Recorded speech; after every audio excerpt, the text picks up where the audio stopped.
Hello नमस्कार, स्वागत आहे तुमचं नवीन एका ब्लॉगमध्ये। तर आज मी हा ब्लॉग 8 वाजता स्टार्ट करते। दिवसेंदिवस माझा ब्लॉग मी विसरत जाते, मलाच नाही माहिती का, कारण मी आज दिवसभर काहीच शूट नाही केलं। माझ्या ध्यानात पण नाही आलं की मी ब्लॉगिंग करते म्हणून। म्हणजे आलं होतं जेव्हा मी व्हिडिओ एडिट करीत होते तेव्हा, पण आजचा अर्धा ब्लॉग यांनीच एडिट केलाय। कारण की आहे ना, आज खूप पाहुणे आले होते आमच्या घरी। दीदींच्या बाळाला बघायला ना सारखे आता पाहुणे वगैरे येत आहे। आज जास्त आले होते, जसं की बबलू दादांचे सासरे वगैरे आले ते। दीदींच्या आज पाची होती बाळाची, मग तेव्हा त्यांच्या घरून सगळं खायला वगैरे आलं। त्यांच्या दीदींच्या मोठ्या जाऊबाई आल्या होत्या, तर मग त्यांनी सगळं खायला वगैरे दीदींसाठी ते पाचीचं सगळं घेऊन आले होते जे आणत्या ते। तर मग तिकडं आमचा निम्मा दिवस गेला। हां, तिकडं आमचा निम्मा दिवस गेला आणि आत्ता ती पाची झाली, तिकडं पण मी आत्ता होतेच। आणि दिवसभर हेच चालू होतं, पाहुणे आले याच्याकडे स्वयंपाकाला जा, त्याचं स्वयंपाक करू लागा, हे करा ते करा, असंच चालू होतं। त्याच्यामुळे ना ध्यानात नाही येत माझ्या लवकर, म्हणजे लक्षात असतं पण ते कसं मॅनेज नाही होते ते।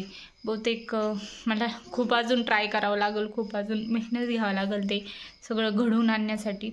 आणि सिरियसली डेली ब्लॉगिंग आहे ना खूप म्हणजे खूप अवघड आहे। जे मला तर खूप अवघड वाटते, कारण की ना म्हणजे माझं काम नाही दिसत पण खूप काम असतं, त्याच्यामुळे ना ते खूप असं मला होत नाही आहे माझ्याकडून। म्हणजे मी जर घेतला ना मोबाईल तर मी करू शकते, हे मला माहिती आहे, एवढं पण काही नसतं। पण तरी पण ते मॅनेज करणं जास्त अवघड असतं। इकडूनचं कंटेंट घ्या, तिकडूनचं कंटेंट घ्या।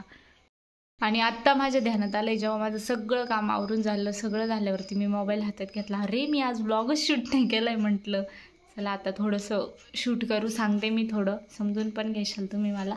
पण मला चॅलेंज कंप्लीट करायचं आहे, मग काहीतरी तर टाकावं लागेल, काहीतरी नाही पण मी टाकण्याचा ट्राय करते। तर मग आता सगळ्यांचं जेवण वगैरे झालं आहे आमचं। आत्या दादा तर ताईच्या घरी जेवले, दुपारी आम्ही नानीच्या घरी जेवलो, आणि सकाळी आम्ही आमच्या घरी जेवलो, आणि संध्याकाळी पण आम्ही तिघंच होतो जेवायला। तर आज आम्ही मस्त बाजरीची भाकर, शिळी बाजरीची भाकर आणि गरम केलेलं उकळतं दूध एकत्र करून त्याचा काला खाल्ला आहे आम्ही। तर खूप टेस्टी लागला तो, मी खूप दिवसांनी खाल्ला तो, मस्त लागला। आणि मला यांनी सांगितलं की दूध, गूळ आणि ती बाजरीची भाकरीचा काला हे खाल्लं पाहिजे, त्यांनी ना शरीराला आयर्न भेटतं, असं काहीतरी म्हणत होते ते। जेव्हा त्यांची पाठ दुखत होती ना, जास्त वेळ वर्क फ्रॉम होम होतं त्यांना, इथं होते तेव्हा कोरोना काळात, तेव्हा त्यांना खूप पाठ दुखायची, तेव्हा डॉक्टरनी त्यांना हा सल्ला दिला होता की तू हे खात जा म्हणून दुपारी। तर मग त्यांनी ते खाल्लं कंटिन्यू 1-1.5-2 महिने ना, तेव्हा त्यांच्या पाठीला खूप फरक पडला होता। जे त्यांचा मणका होता ना असा पाठीच्या मधला तो जास्त दुखत होता। तर मग त्यांनी मला पण सांगितलं की तू पण खात जा, माझी पण पाठ दुखते, बहुतेक माझ्या हाईटमुळे दुखत असेल ना, आणि मी जास्त असं माझे बॉडी स्ट्रक्चर असं वाकलेलं आहे थोडंसं, त्याच्यामुळे पण दुखत असेल बहुतेक। तर मग आज मी तो खूप दिवसांनी तो काला खाल्ला, खूप टेस्टी लागला। मी मस्त साखर टाकून खाल्ला, गूळ टाकून नाही खाल्ला, मी विसरले गूळ टाकायचा। मी साखरेमध्येच दूध गरम केलं होतं आणि मग तो खाल्ला। सगळे गेले आता शेकायला, आत्यांची चालली शतपावली, आत्या मस्त वॉकिंग करताय, सगळे शेकताय। सचिन दादा गेले आज त्यांच्या ऑफिसला। थंडी पण कमी झाली आमच्याकडं, मागे 8-10 दिवसापूर्वी ना खूप जास्त थंडी होती आमच्याकडं ना, आता खूप कमी झाली। मस्त शेक चालू इथं, दररोज संध्याकाळी आम्ही इथे शेकायला येतो। हाय हाय, असे उलटे का शेकत होते? मागून गार होऊन जातं, मागून शेकलं का पुढून गार होऊन जातं। हा, कसं कंबर शिकित तुमच्या दोघांची तोंड रे दिसते। वैष्णवजी कसं कंबर शिकित होती ज्वारीमध्ये, हा हा, तसं तो पण शिकित होता। नाही शेकीत नव्हतं काय होतं, आता असं गरम लागलं का मागून गार होऊन जातं, मग पुढचं गार होतं, मागून परत गार करायचं।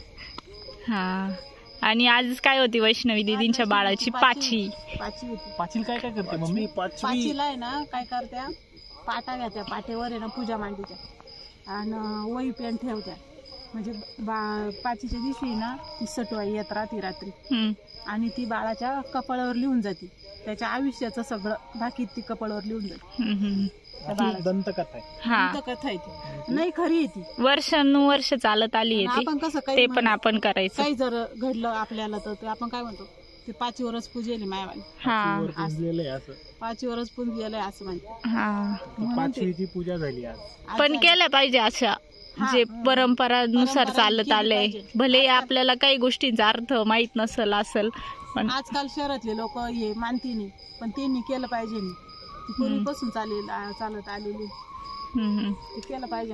परंपरा म्हणून एक भाग येतो तो जपला पाहिजे. ऍक्शन.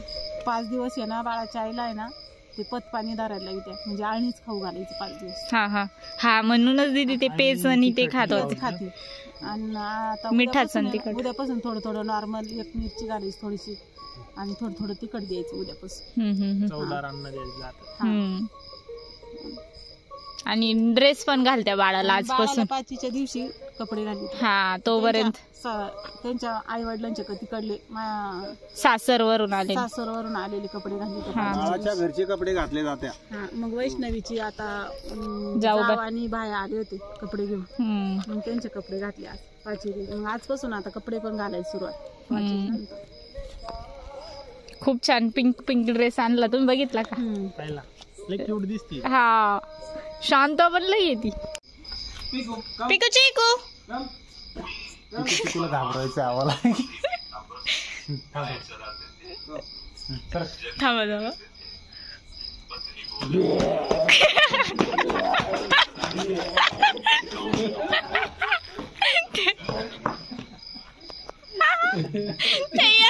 ते एक पा कुठे गेलं.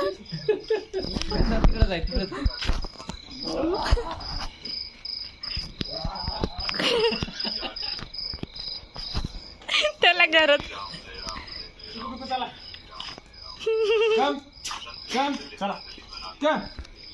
टाईल खाली पडला तर फाडतील राहणार.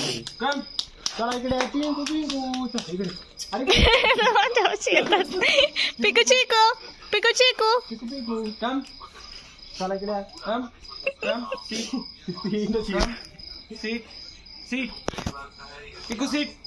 सीट द्यायला बाकरे टाकले का रे बबलू चाचा.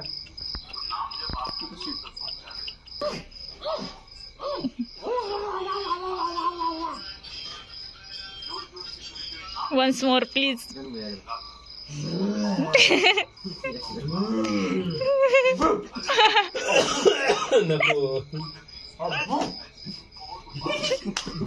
धरायची वाला ती.